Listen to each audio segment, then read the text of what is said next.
Hi friends, నేను మీ Ashok Kumar, Ashoka Telangana academy.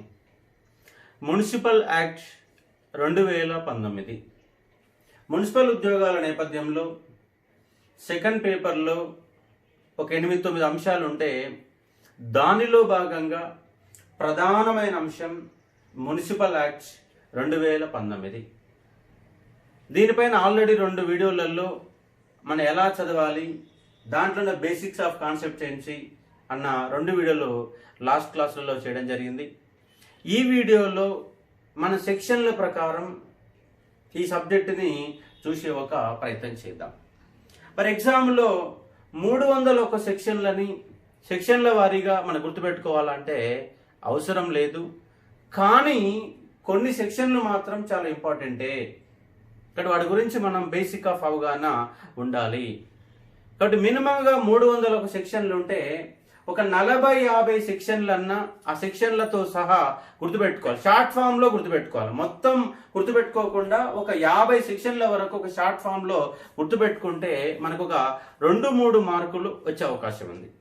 అంటే మనకు హిస్టరీలో కాక క్రొనలాజికల్ ఆర్డర్ అయితే ఏ విధంగా ఉంటుందో, దీంట్లో కూడా పాలిటీలో భాగంగా ఉన్నటువంటి ఆర్టికల్స్ అయితే ఏ విధంగా అడిగే అవకాశం ఉందో సేమ్ అదే మాదిరిగా ఇక్కడ సెక్షన్ల గురించి టచ్ చేసే అవకాశం ఉంది.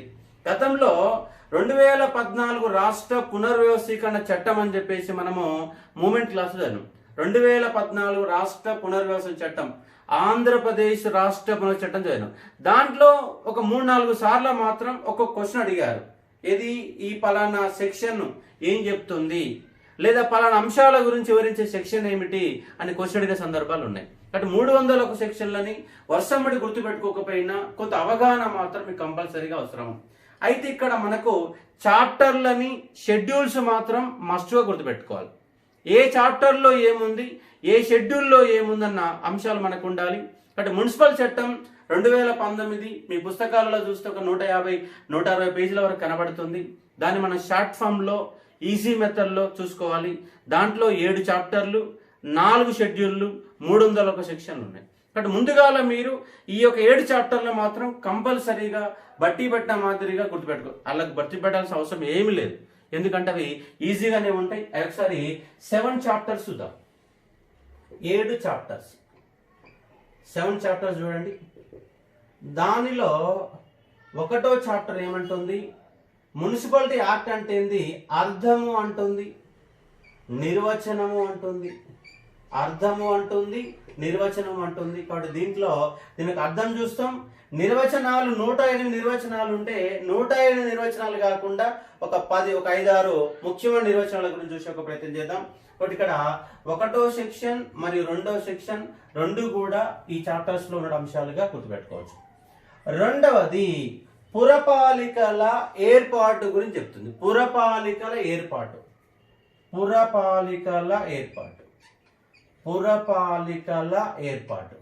కాబట్టి ఎగ్జామ్లో మనల్ని కన్ఫ్యూజ్ చేసేది కంప్లీట్ గా పాలిటీ బేస్లో మనకు కనబడేటువంటి వ్యవస్థ పురపాలికల ఏర్పాటు. ఏ విధంగా ఎన్నిక విధానం, కాబట్టి సభ్యుల ఎన్నిక విధానం అనేది దీంట్లో ఇంపార్టెంట్. సభ్యుల ఎన్నిక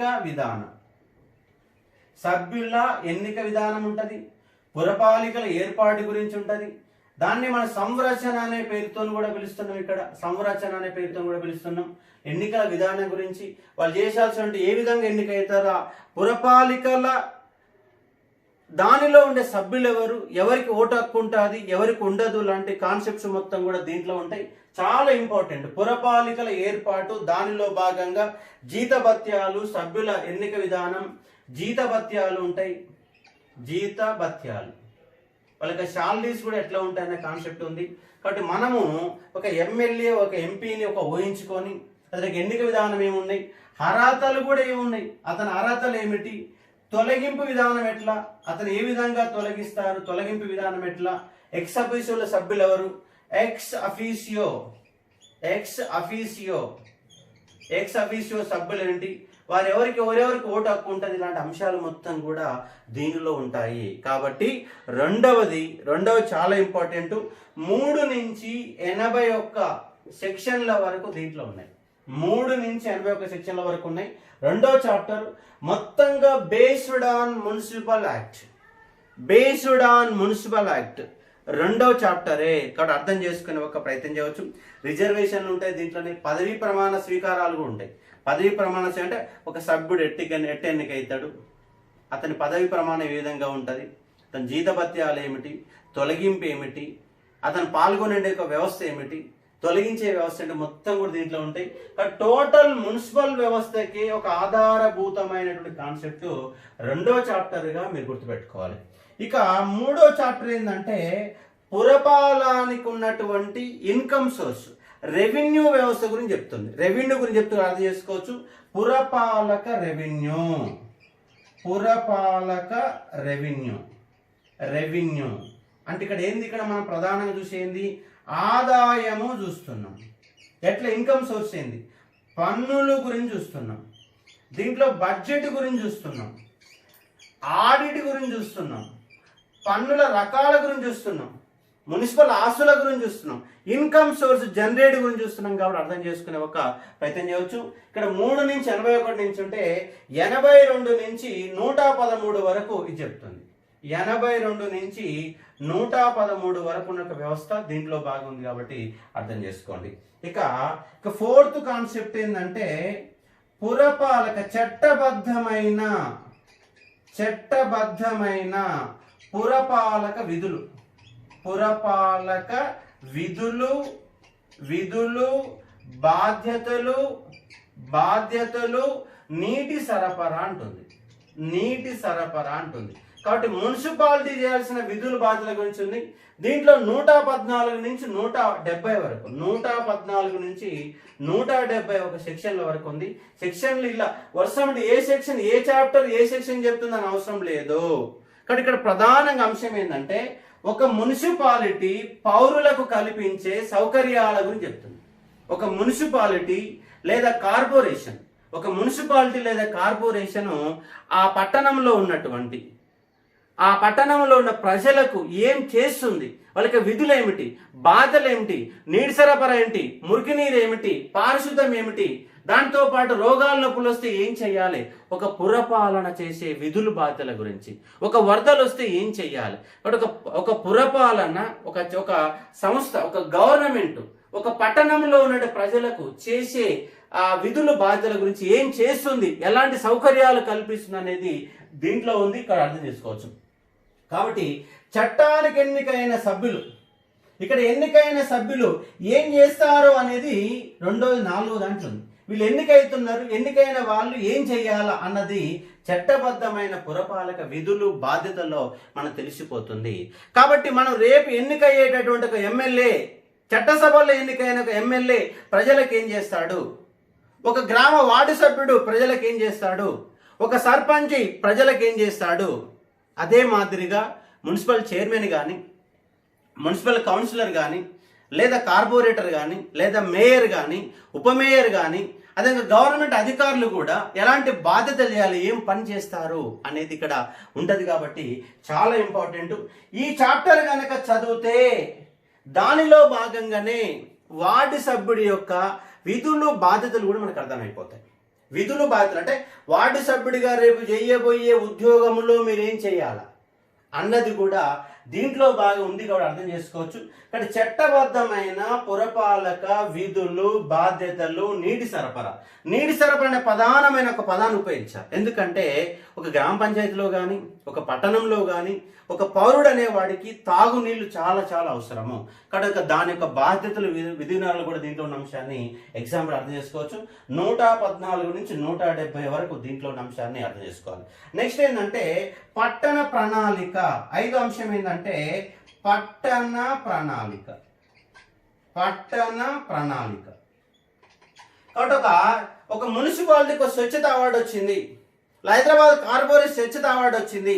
మరి స్వచ్ఛత అవార్డు వచ్చినప్పుడు దీంట్లో 2 అంశాలు ఉంటాయి. అంటే ఒక మున్సిపాలిటీ ఎలాంటి విధులు బాధ్యతలు మంచి సక్రమంగా నిర్వహిస్తే, ఒక ప్రణాళికాబద్ధమైన ఒక నిర్మాణం జరిగితే, ఒక ప్రణాళికాబద్ధమైన మార్కెట్లు ఏర్పాటు చేస్తే, ఒక ప్రణాళికాబద్ధమైన ఒక పార్క్ ఏర్పాటు చేస్తే, ఒక ప్రణాళికాబద్ధంగా ఎలాంటి బిల్డింగులు నిర్మించాలి అంటే రోడ్డుకు అడ్డంగా వీధులు నిర్మించకుండా, మురికికాలు ఆక్యుపై చేసుకోకుండా, ప్రభుత్వ భూములు ఆక్యుపై చేసుకోకుండా ఒక పట్టణ ప్రణాళిక ప్రకారం బిల్డింగ్కి అనుమతులు ఇవ్వడం, అదే మాదిరిగా ఒక గ్రేటర్ అంటే మన బయట ఉన్నటువంటి ఒక కాంపౌండ్ ఏర్పాటు చేసుకున్నట్టు వాళ్ళకి ఎలాంటి బాధ్యతలు ఉంటాయి అనే అంశాల గురించి ఏ విధంగా నిర్మాణం చేసుకుంటున్న అంశాలపైన ఆధారపడి ఉంది. కాబట్టి చట్టబద్ధమైన పురపాలక విధులు, పట్టణ ప్రణాళిక ఈ రెండింటి పైన ఆ పట్టణం యొక్క ఆకృతి కానీ, ఆ పట్టణం యొక్క నీట్నెస్ కానీ, ఆ పట్టణంలో అప్పుడప్పుడు అవార్డ్స్ గెలుచుకునే అంశాలు మొత్తం కూడా దేని మీద ఆధారపడిందంటే ఈ రెండు అంశాలపై ఆధారపడి అర్థం చేసుకోవచ్చు. కాబట్టి ఫిఫ్త్ ఏంటంటే పట్టణ ప్రణాళిక.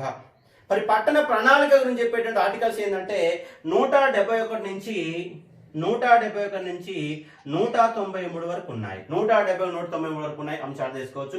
ఇక మనకిక్కడ నిజంగా ఈ 6వ అంశం ఏంటంటే ఎన్నికలు, మున్సిపల్ ఎన్నికల నిర్వహణ.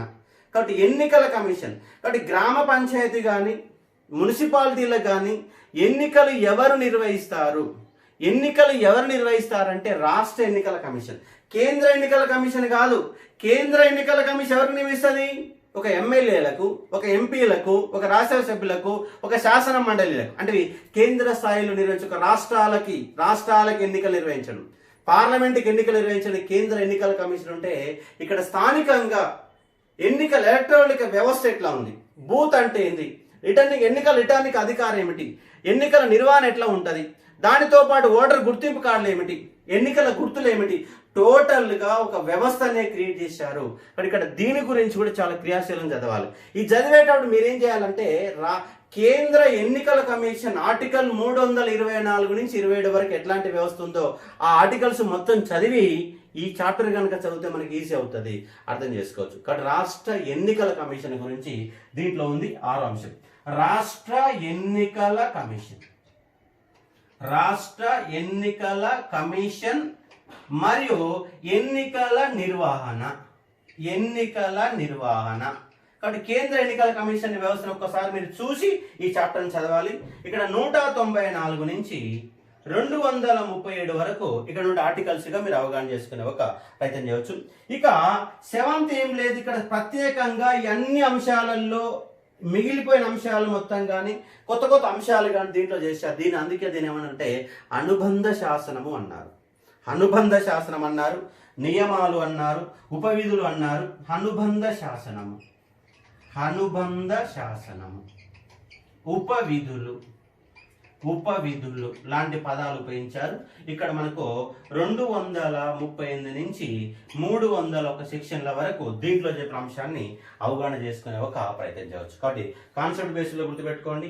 కాబట్టి మొదటిది ఏమి లేదు, మనం చెప్పాల్సిన అంశం ఏం లేదు, చిన్న కాన్సెప్ట్ మాత్రమే ఉంది. ఇక్కడ కేవలం మున్సిపల్ వ్యవస్థ గురించి చెప్పే ఆర్టికల్స్ మన చాప్టర్లు ఏంటంటే పురపాలికల ఏర్పాటు ఎట్లా ఏర్పాటు అవుతుందని చూస్తున్నారు, పురపాలక రెవెన్యూ అంటున్నాం, అదేవిధంగా చట్టబద్ధమైన పురపాలక బాధ్యతలు అంటున్నాం, పట్టణ ప్రణాళిక అంటున్నాం. అర్థం చేసుకోండి ఇక్కడ. కాబట్టి 2, 3, 4, 5 ఇవన్నీ కంప్లీట్ గా మున్సిపల్ వ్యవస్థలో ఉంటే ఈ మున్సిపాలిటీలో పనిచేసే వ్యవస్థలో భాగంగా రాష్ట్ర ఎన్నికల కమిషన్ 6 చెప్తుంది, 7 అనుబంధ శాసనం అంటుంది.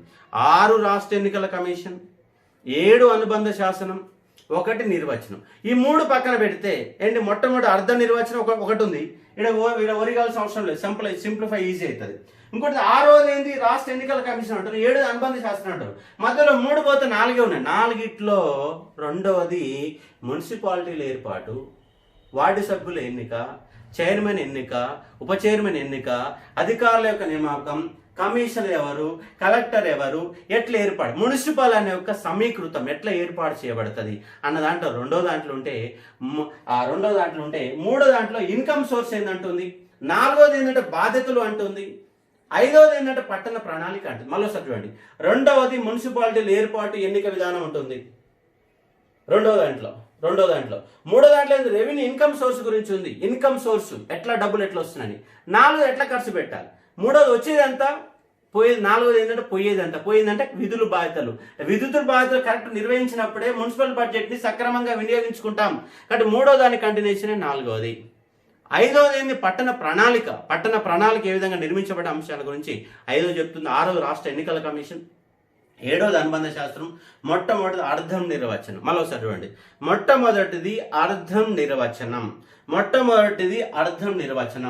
2వది రెండవది మున్సిపాలిటీల ఏర్పాటు.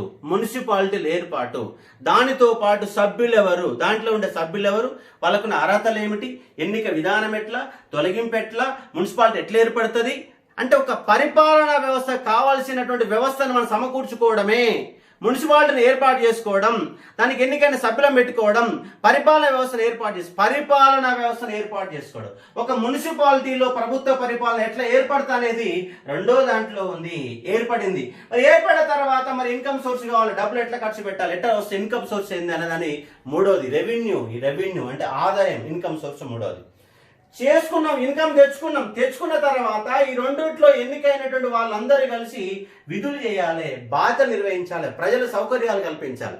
ఆ సౌకర్యాల కోసమే చట్టబద్ధమైనటువంటి బాధ్యతలు, విధులు, నీటి సరఫరా అనే పదాన్ని మనము ఏ చాప్టర్లో పేసిన 4వ చాప్టర్లు ఉన్నాయి. ఐదోది ఏంటిది, పట్టణ ప్రణాళిక. ఆరవది ఎన్నికల కమిషన్. ఏడవది అనుబంధ శాసనం. కాబట్టి ఇవి 7 చాప్టర్లను వర్షంలో గుర్తుపెట్టుకునే ఒక ప్రయత్నం చేయండి. 1, 2 అర్థం వివరణ. 3 నుంచి 80 వరకు ఈ యొక్క మున్సిపాలిటీ ఏర్పాటు గురించి చెప్తుంది. 82 నుంచి 113 వరకు రెవెన్యూ గురించి చెప్తుంది. 114 నుంచి 170 వరకు విధులు బాధ్యతల గురించి చెప్తుంది. 171 నుంచి 193 వరకు దాంట్లో ప్రణాళిక గురించి చెప్తున్న అంశాన్ని అర్థం చేసుకో. రాష్ట్ర ఎన్నికల కమిషన్ నుంచి 190 నుంచి 237 ఉంటే అనుబంధ శాస్త్రంలో 235 నుంచి 301 వరకు ఉన్నారు. కాబట్టి ఇలా 7 అంశాలని ఒకటే. ఇక్కడ ఏదైనా సబ్జెక్టు మనకు రావాలంటే 1కి 5 సార్లు చదవాలి, 1కి 2 సార్లు వినాలి. అప్పుడు మన మైండ్కి వచ్చి ఏ సబ్జెక్ట్ అయినా వస్తుంది. కాబట్టి మీకు ఈజీ వేలో మొత్తం మున్సిపల్ వ్యవస్థని మైండ్లో పెట్టే విధంగా చెప్పే ప్రయత్నం చేస్తాను. కాబట్టి గుర్తుపెట్టుకోండి, మళ్ళీ చదవడమే విజయ సూత్రంగా గుర్తుపెట్టుకోండి. ఇది ఇలా ఉన్నది. మన నెక్స్ట్ ఏంటిది, ఇక్కడ షెడ్యూల్స్. మరి ఏంటి ఆ షెడ్యూల్ అనేది చూద్దాం. షెడ్యూల్స్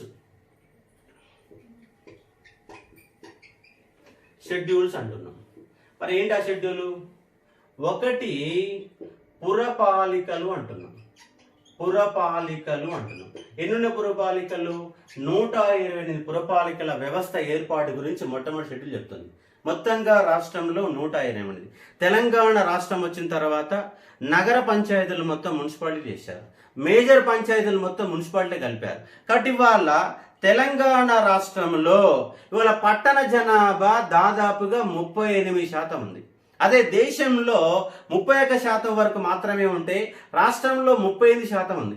ఎందుకు ఉందంటే పక్కనే ఉన్న పంచాయతీలు మొత్తం మున్సిపాలిటీ కలిపారు, నగర పంచాయతీలు మొత్తం మున్సిపాలిటీగా మార్చిపెడతారు. అంటే గ్రామాల మొత్తంగా పట్టణ సంస్థలుగా ఎక్కువ మార్చే ప్రయత్నం జరిగింది తెలంగాణ రాష్ట్రం వచ్చినాక. కావాలంటే ప్రతి మున్సిపాలిటీ పక్కన 10 గ్రామాల వరకు ఇంక్లూడ్ చేసి పడేశారు. దాని కారణంగా కొంత జనాభా పెరిగింది. వాస్తవంగా హైదరాబాద్ అనేది ఒక పెద్ద మహానగరం కాబట్టి పట్టణ జనాభా తెలంగాణలో ఎక్కువ ఉండడానికి గల కారణమైంది. దాదాపు నియర్ బై 70 lakhs వరకు ఒక హైదరాబాద్ నగరంలో ఉన్నారు. అంటే ఇక్కడ మున్సిపాలిటీలు కాకుండానే 67 లక్షల వరకు, 60-70 లక్షలు ఉన్నారు. చుట్టూ 12 మళ్ళీ కార్పొరేషన్లు ఏర్పాటు చేశారు. వ్యవస్థ అర్థం చేసుకోవచ్చు. ఇక్కడ ఇవన్నీ వ్యవస్థల కారణంగానే ఆ తెలంగాణ యొక్క పట్టణ జనాభా ఎక్కువ ఉంది. దాని కారణంగా మున్సిపాలిటీ సంఖ్య కూడా ఎక్కువ ఉంది. ఎన్ని మున్సిపాలిటీలు అంటే 128 మున్సిపాలిటీలు ఉన్నాయి. అది మొట్టమొదటి షెడ్యూల్లో ఉంది. తర్వాత రెండోది ఏంటంటే కార్పొరేషన్ల గురించి చెప్తుంది. రెండవది కార్పొరేషన్లు. మరి ఇక్కడ క్వశ్చన్ ఏంటంటే మనకు 2019 చట్టం గురించి చదువుతున్నాం. 2019 చట్టం, మున్సిపల్ యాక్ట్ 2019 మున్సిపల్ యాక్ట్ ప్రకారం మనకున్నటువంటి కార్పొరేషన్లు 12 మాత్రమే ఉన్నాయి. వాస్తవంగా రాష్ట్రంలో ఉన్న కార్పొరేషన్లు 13. 2019 లెక్కల ప్రకారం మున్సిపల్ యాక్ట్ ప్రకారం 12. ఎందుకంటే ఈ ఒక్కటి ఏంటంటే హైదరాబాద్ మున్సిపల్ కార్పొరేషన్. మరి హైదరాబాద్ మున్సిపల్ కార్పొరేషన్ అనేది ఈ 2019 మున్సిపల్ యాక్ట్ కిందకి వస్తుందా అంటే రాదు. అది 1955 హైదరాబాద్ నగర కార్పొరేషన్ చట్టంగా చెప్తున్న అంశం అర్థం చేసుకోవచ్చు. అక్కడ ఒకటి చెల్లదు. కాబట్టి మనం ఇప్పుడు షెడ్యూళ్లలో 2019 మున్సిపల్ యాక్టుల్లో ఎన్ని కార్పొరేషన్లు అంటే 12, రాష్ట్రంలో మొత్తం ఉన్న కార్పొరేషన్లు అంటే 13 అనే అంశాన్ని అర్థం చేసుకునే ఒక ప్రయత్నం చేయవచ్చు. కాబట్టి 3వ చాప్టర్లో పురపాలక విధులు అంటున్నాం.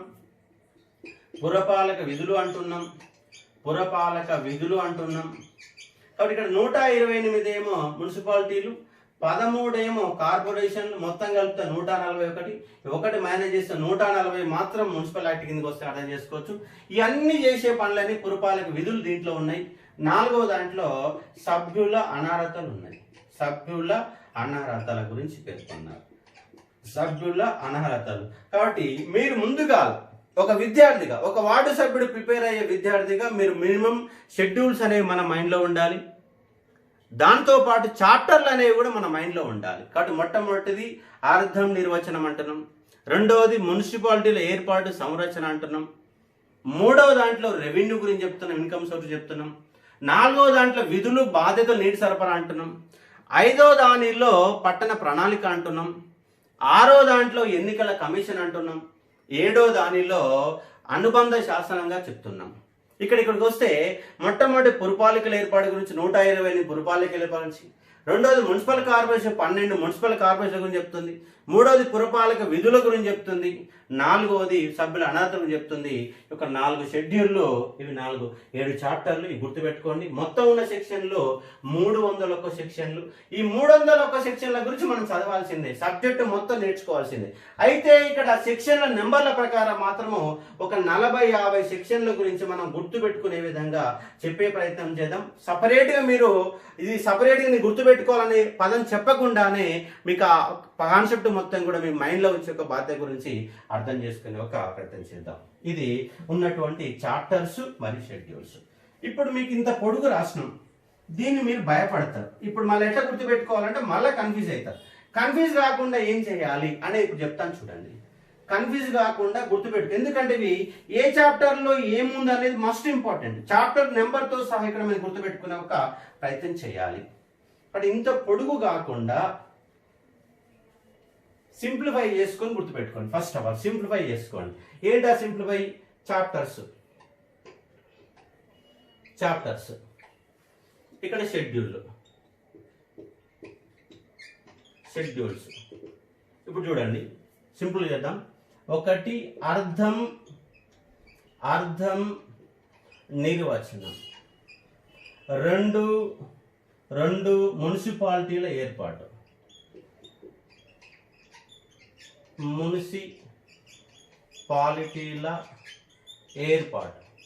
రెండోది ఏర్పాటు. 3 ఇన్కమ్ రెవెన్యూ. 4 మున్సిపాలిటీ విధులు. 5 పట్టణ ప్రణాళిక. పట్టణం అన్నిట్లో పట్టణం వస్తే కొత్తగా ఏముంది? రాష్ట్ర ఎన్నికల కమిషన్. 7 అనుబంధ శాసనం. అంతే, కొద్దిగా పొడుగుత రాసుకుంటే మనం మర్చిపోతాం. కాబట్టి 1 అర్థ నిర్వచనం, 2 మున్సిపాలిటీల ఏర్పాటు, 3 రెవెన్యూ ఆదాయం, మున్సిపాలిటీల రెవెన్యూ, 4 చట్టబద్ధ విధులు బాధ్యతలు, విధుల గురించి చెప్తున్నాం. 5వది ప్రణాళిక అంటున్నాం, పట్టణ ప్రణాళిక అంటున్నాం. 6వది ఎన్నికల కమిషన్ అంటున్నాం. 7వది అనుబంధ శాస్త్రం అంటున్నాం. కానీ ఇట్లా సింప్లిఫై చేసుకోవాలి. కాబట్టి ప్రతిదీ మనకి ఇట్లా ఇక్కడ సెక్షన్ల గురించి చదివేటప్పుడు ఇంత పెద్ద చెప్పేసి సింపుల్గా ఇట్లా చూసుకోవాలి. ఉదాహరణ పెద్ద మనుషుల ఒప్పందం చెప్పాను. ఎలా చెప్పాను?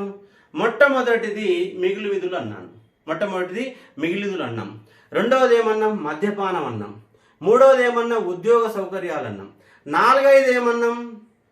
ఉద్యోగాల నియామకాలు చెప్తున్నాం. 6వది ఉర్దూ భాష అన్నాం. 7వది ముల్కీ రూల్స్ అన్నాం. 8 ఏమన్నంటే భూముల అమ్మకాలు కొనుగోలు అన్నాం. 9, 10, 11 ఏమన్నామంటే తెలంగాణ ప్రాంతీయ అభివృద్ధి మండలి అన్నాం. 12, 13 ఏమన్నామంటే మంత్రి మండలి అన్నాం. 14 ఏమన్నామంటే అది హైదరాబాద్ రాష్ట్ర కాంగ్రెస్ గురించి చెప్పండి. సింప్లిఫై చేసినాం. అంటే పెద్ద మనుషుల ఒప్పందంలో 14 ఆర్టికల్స్ నా క్లాస్ ఉన్న వాళ్ళు మైండ్లో పెట్టుకుంటారు. అది 5 ఏళ్ల తర్వాత అడిగినా కూడా మీరు చెప్పగలుగుతారు. కాబట్టి సింపుల్గా 8 సూత్రాల పథకం అట్లే ఉంటుంది, 6 సూత్రాల పథకం అట్లే ఉంటుంది. అట్లయితే ఏ విధంగా అయితే ఉద్యమంలో కొన్ని కాన్సెప్ట్ ఆఫ్ ఏరియాస్ ఉన్నాయో 2014 రాష్ట్ర పునర్వసన చట్టం అయితే ఎట్లా ఉందో సేమ్ గదే మాదిరిగా దీన్ని చదువుకునే ఒక ప్రయత్నం చేయవచ్చు. కాబట్టి అర్థం చేసుకోవాలి. కొంత పాలిటీ పైన కొంత అవగాహన, బేసిక్ ఆఫ్ నాలెడ్జ్ పాలిటీ పైన ఉంటే ఇది ఈజీగా గుర్తుపెట్టుకునే అవకాశం ఉంటుంది. ఇక్కడ సేమ్ ఏముంది? సింపుల్, ఇంతకుముందు చెప్పాము, ఏం లేదు. మున్సిపాలిటీలు, రెండవది కార్పొరేషన్లు. మళ్ళీ ఇక్కడ కూడా మున్సిపాలిటీల విధులే వస్తుంది. ఇక్కడ 3వది కూడా ఇక్కడ విధులు వస్తుంది. 4వది ఏమొస్తుందంటే అనర్హతలు వస్తుంది. అనర్హతలు వస్తుంది. కాబట్టి ఈ షెడ్యూల్స్, ఈ చాప్టర్స్ లేదా అధ్యాయాలు అంటున్నాం. సేమ్ ఇదే మాదిరిగా మీకు 301 సెక్షన్లో కూడా మీ నోటితో చెప్పించే బాధ్యత నాది. ఏం మళ్ళీ గాబర పడకుండా సింప్లిఫై చేసి 300 కూడా అవసరం గుర్తుపెట్టుకోవాలి అవసరం లేదు, కానీ మినిమం 50 మీ నోటితో నేనే చెప్పిస్తాను. మినిమం 50 మీ నోటితో చెప్పిస్తాను కాబట్టి అర్థం చేసుకోవచ్చు. కాబట్టి ఇట్లా సింప్లిఫై, ఎప్పుడైనా సబ్జెక్ట్ని సింప్లిఫై చేసి డెప్త్ ఆఫ్ కాన్సెప్ట్కి వెళ్ళిపోతే ఈజీగా ఉంటుంది కాబట్టి అర్థం చేసుకో. ఇది ఒక కాన్సెప్ట్. నెక్స్ట్ మనకు ఇప్పుడు ఏం చేద్దామంటే ఒక్కొక్క సెక్షన్ వారిగా చూద్దాం. ఇవాళ ఈ క్లాస్లో మనకు ఒక 5 సెక్షన్ల గురించి మీ ముందు ఉంచి ఒక ప్రయత్నం చేస్తాను. సింపుల్గా నేర్చుకుని భయపడకండి, ఇది ఒక కాన్సెప్ట్గా గుర్తుపెట్టుకోవచ్చు. ఇట్లా రాసుకోండి, ఇట్లా నోట్స్ని కూడా సింప్లిఫై చేసుకుని రాసుకునే ఒక ప్రయత్నం చేయవచ్చు.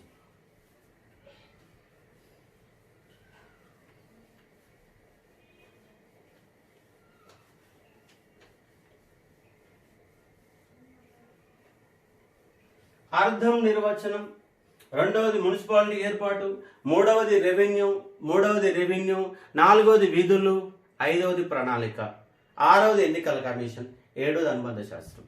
ఇక్కడ వచ్చేసి ఇక్కడ మనకు షెడ్యూల్స్ అనేవి మనకు కనబడితే ఒకటి మున్సిపాలిటీలు, 2 కార్పొరేషన్లు, మూడవది విధులు, నాలుగవది అనర్హతలు. ఇది కాన్సెప్ట్. మొట్టమొదటి యొక్క సెక్షన్ నెంబర్ 1 మున్సిపాలిటీ సెక్షన్ 1 ఒకటి ఓరిగాకండి. సెక్షన్ 1 ఏమంటుంది? అర్థము. ఏమర్థం? ఎవరర్థం? ఈ మున్సిపాలిటీ చట్టం అంటే అర్థం ఏంది చెప్తుంది. ఇది 2019 మున్సిపల్ యాక్టుగా పిలువబడుతుంది. ఏమంటున్నారు? 2019 మున్సిపల్ యాక్ట్ అని పిలువబడుతుంది. మరి ఇంతమంది మున్సిపాలిటీ యాక్టులు లేవా? ఉన్నాయి. ఎక్కడెక్కడ ఉన్నాయి? 1965లో ఆంధ్రప్రదేశ్ రాష్ట్రం ఏర్పడ్డాక 1965లో మున్సిపల్ యాక్ట్ ఉన్నది. మున్సిపల్ యాక్ట్ ఏది? ఆంధ్రప్రదేశ్ మున్సిపల్ యాక్ట్ ఉంది. దీన్ని మాడిఫై చేశారు 1994లో కూడా మున్సిపల్ యాక్ట్ చేశారు. ఇప్పుడు దీన్ని మాడిఫై చేసి ఇప్పుడు 2019 మున్సిపల్ యాక్టుగా పిలుస్తుంది. 2019 మున్సిపల్ యాక్ట్. ఇది తెలంగాణ రాష్ట్రం వచ్చినాక కాబట్టి తెలంగాణ మున్సిపల్ యాక్టుగా పిలుస్తున్నాం.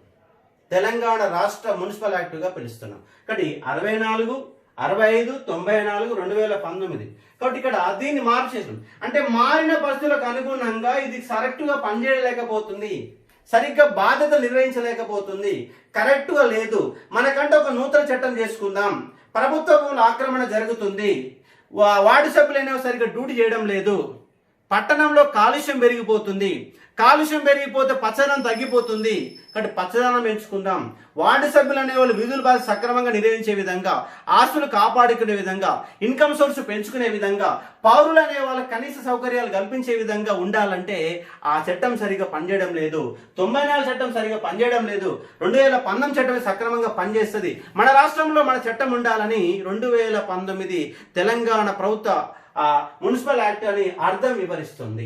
కాబట్టి 94 అనే దాన్ని సవరించుకొని 2019 మున్సిపల్ యాక్ట్ మనం చేసుకుంటామని చెప్తున్నారు. దానితో పాటుగా మనకు హైదరాబాద్ నగర కార్పొరేషన్ చట్టం 55 నగర కార్పొరేషన్ చట్టం. నగర కార్పొరేషన్, నగర అన్నారు కానీ మున్సిపల్ కార్పొరేషన్ చట్టంగా పిలుస్తాం. 55 మున్సిపల్ కార్పొరేషన్ చట్టము అనేది దీనికి వర్తించదు అని చెప్తున్నారు. దీనికి వర్తించదు అని చెప్తున్నారు. నోట్ అనే పదంలో 1955 మున్సిపల్ కార్పొరేషన్ యాక్ట్ అనేది దీనికి పని చేయదని చెప్తున్నారు. అర్థం చేసుకోండి. దీంట్లో మరో పదం ఏంటంటే ఈ మున్సిపల్ యాక్ట్ అనేది రాష్ట్రం మొత్తానికి వర్తిస్తుంది. రాష్ట్రం మొత్తానికి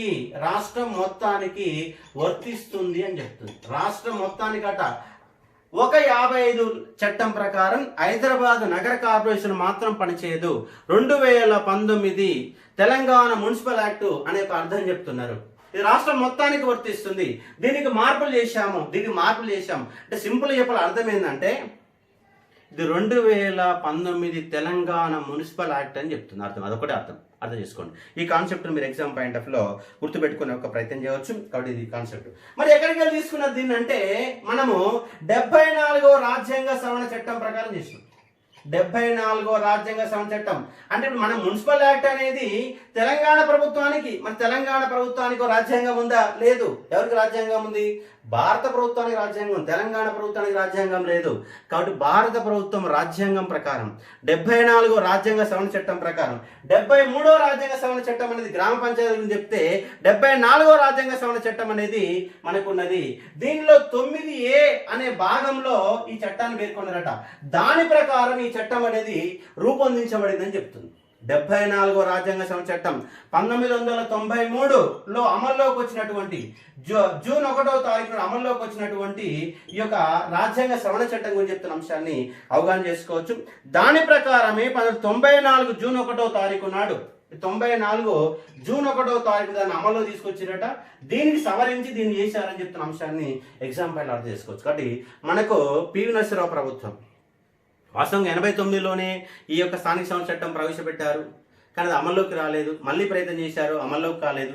కానీ పివి నరసింహరావు కాంగ్రెస్ గవర్నమెంట్ కాలంలో 73వ రాజ్యాంగ సవరణ చట్టం, 74వ రాజ్యాంగ చట్టం 2 అమెండ్మెంట్ల ద్వారా మనకు ప్రత్యేకంగా ఒక వ్యవస్థను ఏర్పాటు చేసుకున్న అంశాన్ని ఇక్కడ దాని ప్రకారమే 2019 మున్సిపల్ యాక్ట్ అనేది చేయబడిన సందర్భాన్ని కూడా ఇది ఇక్కడ అవగాహన చేసుకునే ఒక ప్రయత్నం చేయాలి. ఇక్కడ ఉన్నటువంటి రెండో కాన్సెప్ట్ ఇది. 74వ రాజ్యాంగ సవరణ చట్టం ప్రకారం 1994 Andhra Pradesh municipal act, 1965 municipal act, ఈ రెండింటిని సవరించి కొత్త చట్టాన్ని మేము తయారు చేసుకున్నాము. కానీ అర్థం అనేది వివరిస్తుంది, ఇది రాష్ట్రం మొత్తానికి వర్తిస్తుందని మొట్టమొదటి సెక్షన్ చెప్తుంది. దాంట్లో అర్థం ఇచ్చారు. రెండవ దాంట్లో నిర్వచనాలు ఇచ్చారు.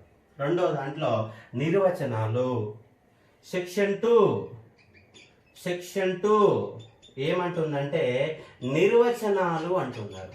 ఈ నిర్వచనాలు అన్న లిస్టులో 108 నిర్వచనాలు ఇచ్చారు. ఎక్కడ ఏ యాక్ట్ చేసినా, అది భారత రాజ్యాంగమైనా 2014 ఆంధ్రప్రదేశ్ పునర్వస చట్టమైనా నిర్వచనాలే పదం కనపడితే ఎక్కడైనా కూడా. కాబట్టి కామన్గా ఉండే నిర్వచనాలే. మరి ఇలా 108 నిర్వచనాలలో 108 అనేవి అన్ని ఈజీగానే మనకు తెలిసినవే. మున్సిపాలిటీ అంటే ఏందని చెప్తున్నారు, కమిషనర్ అంటే ఏందో చెప్తున్నారు, రిటర్నింగ్ అధికారి అంటే ఏం చెప్తున్నారు, వార్డు సభ్యుడు అంటే ఎవరని చెప్తున్నారు, మేయర్ అంటే ఎవరంటే, చెత్త అంటే ఏంది, మురుగు అంటే ఏంది, చెత్త అంటే ఏంది, మురుగు అంటే ఏంది, వీధి అంటే ఏంది, ఇల్లు అంటే ఏంది, గుడిసె అంటే ఏంది, అదేవిధంగా పెద్ద భవన నిర్మాణం అంటే ఏంది, ప్రతి పదం యొక్క అర్థ వివరణే నిర్వచనాలు. అయితే ఈ నిర్వచనాలలో కొంత డిఫరెంట్గా ఉన్నటువంటి 5-6 నిర్వచనాలు మీకు చెప్తాను చూడండి. ఇక్కడ మనకు ఎత్తైన భవనం అనే ఒక పదం ఇచ్చింది. ఎత్తైన భవనము అన్నారు. ఎత్తైన భవనము అన్నారు. మరి ఎత్తైన భవనం అంటే ఎంత పొడవు ఉండాలి? ఎత్త అంటే 100 మీటర్లు ఉండాలనా, 200 మీటర్లు ఉండాలనా, 10 మీటర్లు ఉండాలనా, 20 మీటర్లు ఉండాలా, ఎన్ని మీటర్లు ఉండాలి? దానికి లెక్క ఉంది. ఆ లెక్క నిర్వచనం ఇచ్చారు. ఎత్తైన భవనము అనగా అని నిర్వచనం ఇచ్చారు. ఎత్తైన భవనం అనగా నిర్వచనం ఇస్తారు 18 మీటర్లు అని చెప్తారు. ఇక్కడ 18 మీటర్ల కంటే ఎక్కువ ఉంటే తనకు ఎత్తైన భవనంగా గుర్తిస్తామని చెప్పిన అంశాన్ని 18 మీటర్లు ఉన్నటువంటి 18 మీటర్ల ఒక భవనాన్ని ఎత్తైన భవనంగా గుర్తిస్తుందని చెప్పారు. ఇక్కడ ఎత్తైన భవనం పదం ఇచ్చారు. ఇంకోటి రెండో చెప్తాను చూడండి. రెండో పదం ఏంటంటే ఇక్కడ మాకు స్లాటర్ హౌస్, జంతు వధశాల అన్నారు. జంతు వధశాల ఇంగ్లీష్ మీడియం వాళ్ళకి అర్థమవుతుంది. దీన్ని స్లాటర్ హౌస్ అంటున్నారట. స్లాటర్ హౌస్ పదం గుర్తుపెట్టుకోండి. జంతు వధశాలని స్లాటర్ హౌస్ అని దీంట్లో వివరణ ఇచ్చుకున్నారు. ఇంగ్లీష్ టర్మినాలు చేశారు. స్లాటర్ హౌస్ అంటే ఇంగ్లీష్లో మనం ఏమంటామంటే జంతు వధశాల. ఆ పదాన్ని మనం తెలుగు మీడియం విద్యార్థులుగా మీరు గుర్తుపెట్టుకునే ఒక ప్రయత్నం చేయాలి. మూడోది ఏమిటంటే వాహకం అంటున్నాం. వాహకం మరి వాహకం అంటే ఏం చెప్పండి? కరెంటు సరఫరా చేసే వాహకమా? ఏదైనా ఒక పదార్థాన్ని పంపించే ఒక వాహకమా? ఒక సౌండ్ని జనరేట్ చేసే ఒక వాహకమా? ఒక మధ్యంగా ఉండే ఒక వాహకమా? వాహకం అంటే ఏంది అసలు? డిఫరెంట్ ఇచ్చారు ఇక్కడ. వాహకం అనే పదానికి మీనింగ్ ఏంటి మీరు చూసే తప్ప అర్థం కాదు. వాహకం అంటే ఇంధనం లేకుండా నడిచేటటువంటి ఒక రకమైనటువంటి యంత్రము అనొచ్చు. ఇంధనము లేకుండా నడిచేది. ఇంధనము లేకుండా నడిచేటటువంటి యంత్రం. నడిచే యంత్రం. మరి ఇంధనం లేకుండా యంత్రం అంటే నడుస్తుంది? యంత్రం అంటే ఇలా బైసికిల్, సైకిల్ అన్నారు. ఇక్కడ చూడండి, వాహకం అంటే మీరు ఏందో అనుకున్నారు, అది ఏం సైకిలే, బైసికిల్ అన్నారు. దీంట్లో 3 చక్రాల వాహనం అన్నారంటే రిక్షా, పల్లకి పల్లకి ఇటున్న పెట్రోల్ పోస్తామా, డీజిల్ పోస్తాం, ఇంధనం పోస్తామా? ఇంధనం లేకుండా విడిసేదాన్ని ఒక వాహకం అనే పదంతో ఉపయోగించారు. ఇంధనం లేని వాహనం, చక్రములు అమర్చిన వాహనము అర్థం. మీనింగ్ ఏంటంటే చక్రములు అమర్చినటువంటి వాహనాన్ని వాహకం అనే పదంతో ఉపయోగించారు. మీరు ఎగ్జామ్లో కనుక వాహకం ఇస్తే మరి కంప్లీట్గా ఇది ఎక్కడ పదం అని చెప్పేసి ఆడు ఫిజిక్స్ ఒక టర్మినాలిస్ అది పెట్టే ప్రమాదం ఉంటాయి. కాబట్టి వాహకం అంటే చక్రం అమర్చిన వాహనం, ఇంధనం లేని వాహనం. Bicycle, tricycle, rickshaw. Tricycle, rickshaw, పల్లకి, ట్రైసైకిల్, పల్లకి అనే పదం ఇచ్చారు కాబట్టి అర్థం చేసుకోవచ్చు. కాబట్టి ఇంధనం లేకుండా నడిచే దాన్ని ఏమంటామంటే వాహకము అంటాం. అబ్జర్వేషన్ చేయాలి. అంటే 108 పదాలలో కొంత డిఫరెంట్గా ఉన్న పదాల గురించి మీరు చెప్తున్నాం కాబట్టి అర్థం చేసుకోండి. కంపెనీ అనే పదానికి అర్థం ఏంటంటే భారత ప్రభుత్వం 2013 చట్టం ప్రకారం, భారత ప్రభుత్వం 2013 చట్టం ప్రకారం భారత ప్రభుత్వ నియమాల ప్రకారం, భారత ప్రభుత్వ చట్టం ఇది, భారత పరిశ్రమల చట్టం ప్రకారం ఉన్న నియమ నిబంధనలు పాటించేదాన్ని కంపెనీ అంటున్నాం. కాబట్టి ఇక్కడ కంపెనీ అనే పదం ఏ భారత ప్రభుత్వ చట్టం ప్రకారం గుర్తించబడుతుందని క్వశ్చన్ అడిగితే 2013 భారత ప్రభుత్వ చట్టంగా ప్రకారం గుర్తించబడిందిగా మీరు ఎగ్జామ్ పాయింట్ ఆఫ్ లో అవగాహన చేసుకోవచ్చు. అదే ఆర్థిక సంవత్సరం అంటున్నాం, అందరికి తెలిసిన పదమే, ఇది పెద్దగా ఏం లేదు. ఆర్థిక సంవత్సరం ఏంటి? ఆర్థిక సంవత్సరం ఏప్రిల్ నుంచి మార్చి వరకు నిర్వహించే ఒక ఎకనామిక్ యొక్క లావాదేవీలు. అంటే భారత ప్రభుత్వం కావచ్చు, అది రాష్ట్ర ప్రభుత్వం కావచ్చు, మున్సిపాలిటీ కావచ్చు, పంచాయతీ కావచ్చు. కాబట్టి ఆర్థిక సంవత్సరం అనేది ఎప్పుడు మొదలవుతుందంటే ఏప్రిల్ నెలలో మాసంలో మొదలై మార్చితో ముగుస్తుంది. దాన్ని ఆర్థిక సంవత్సరంగా పిలిచారని చెప్పేసి అర్థం ఇచ్చారు. న్యూ సెన్స్ అంటున్నాం. ఇక్కడ న్యూ సెన్స్ అనే దానికి కూడా పదానికి అర్థం ఇచ్చారు. న్యూ సెన్స్ ఏంటి? మనకు భంగం కలిగించేదాన్ని న్యూ సెన్స్ అంటాం. నిద్రపోతున్నాం, అశాంతి కలిగిస్తున్నాం, దాన్ని న్యూ సెన్స్ అంటున్నాం. పండుగల సమయాలలో, పబ్బాల సమయాలలో, గణేష్ నిమజ్జన సమయంలో మత ఘర్షణ కూడా జరుగుతుంది, న్యూ సెన్స్ ఇస్తున్నారు.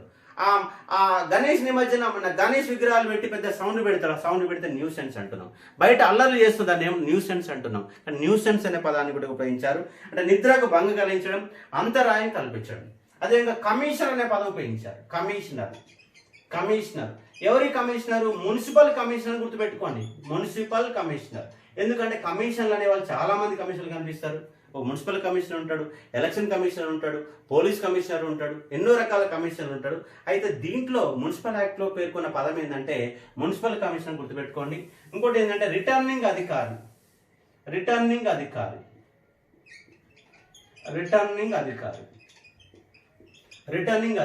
మరి ఏంటి రిటర్నింగ్ అధికారి? ఎన్నికల కమిషన్ చేత స్థానికంగా ఎన్నికల నిర్వహణ బాధ్యతలు నిర్వహించేవాడిని రిటర్నింగ్ అధికారి అంటున్నాం. ఎన్నికల కమిషన్ చేత నియమించబడినటువంటి ఏర్పాటు చేయబడి తాత్కాలికంగా ఏర్పడే, ఫుల్ టైం కాదు, తాత్కాలికంగా ఏర్పాటు చేసేవాడు రిటర్నింగ్ అధికారి. ఎన్నికల బూతులో ఒక పర్యవేక్షణ చేసే అధికారిని ఏమంటారు? రిటర్నింగ్ అధికారి అంటాము. కాబట్టి ఒక ప్రభుత్వ గవర్నమెంట్ ఉద్యోగికి తాత్కాలికంగా బాధ్యతలు ఇప్పిస్తారు, రిటర్నింగ్ అధికారిగా గుర్తిస్తారు. దాన్ని రిటర్నింగ్ అధికారి అని చెప్పేసి ఒక పాయింట్ అని కూడా ఎగ్జామ్ పాయింట్ ఆఫ్ లో మీరు గుర్తుపెట్టుకునే ఒక ప్రయత్నం చేయవచ్చు. అదేవిధంగా ప్రాధికారిక సంస్థ అంటున్నాం. ప్రాధికారిక సంస్థ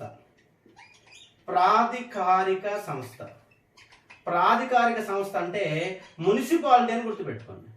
ప్రాధికారిక సంస్థ అంటే మున్సిపాలిటీ అన్న పదాన్ని గుర్తుపెట్టుకుని సరిపోతుంది. ఇట్లాంటి పదాలు కొండ ఉన్నాయి. కాబట్టి మీరు కూడా నేను చెప్పినటువంటి 9 పదాలే కాకుండా మీకేమన్నా కొత్తగా అనిపిస్తే, డౌట్ అనిపిస్తే రాసుకోవడం తప్పేం లేదు. కాబట్టి ఇలా 108 పదాలు ఉంటే చెత్త అని, మురుగు అని, ఇల్లు అని, కమిషనర్ అని, రిటర్నింగ్ అధికారి అని ఎన్నెన్నో పదాలు పెంచారు. ప్రణాళిక అని, అద్దె భవనం అని, కంపెనీ అని, అన్ని రకాల పదజాలాన్ని దీంట్లో ఉపయోగించిన అంశాన్ని అర్థం చేసుకోవచ్చు. 108 పదాల నిర్వచనాలు దీంట్లో ఇచ్చారు. ఆ 108 పదాలు ఒకసారి చదవండి, గుర్తుపెట్టుకోవాల్సిన అవసరం లేదు. కానీ బేసిక్ ఆఫ్ నాలెడ్జ్ ఏమి ఇచ్చారు? ఎందుకంటే ఈ పదాలే మళ్ళీ కనబడతాయి కదా, ఇక్కడ ఉన్నటువంటి పదాలు, నిర్వచనాల పదాలే మళ్ళీ కనబడతాయి. కాబట్టి అవగాహన చేసుకునే ఒక ప్రయత్నం చేయవచ్చు, అని అర్థం చేసుకోండి. ఇవన్నీ కూడా నిర్వచనాలు. కాబట్టి ఇలా ప్రతి ఒక్క పదాన్ని, ఒక అర్థాలని, సబ్జెక్టుని నిదానంగా నేర్చుకుంటే సబ్జెక్ట్ పైన గ్రిప్ రావడానికి ఆస్కారం. మీకు ఇప్పుడు 2 సెక్షన్ల గురించి చెప్పాను. మొట్టమొదటి దాంట్లో అర్థ నిర్వచనం చెప్పాను, రెండవ దాంట్లో నిర్వచనాలు ఏమున్నాయి అనే కాన్సెప్ట్లో దాంట్లో చెప్పాను. అదేవిధంగా మనం 7 చాప్టర్ల గురించి చూసినాం. దాంట్లో 4 షెడ్యూల్ చూసినాం, ఎట్లా గుర్తుపెట్టుకోవాలని చెప్పినాం. ఇలా సెక్షన్ల వారీగా ఒక్కొక్క కాన్సెప్ట్ పైన ఇన్డెప్త్ ఆఫ్ కాన్సెప్ట్తో ఈజీగా అర్థమయ్యే విధంగా మీ ముందు ఉంచే ఒక ప్రయత్నం చేస్తాను. కాబట్టి నెక్స్ట్ సెక్షన్ల గురించి నెక్స్ట్ వీడియోలో చూసే ఒక ప్రయత్నం చేద్దాం. Thank you.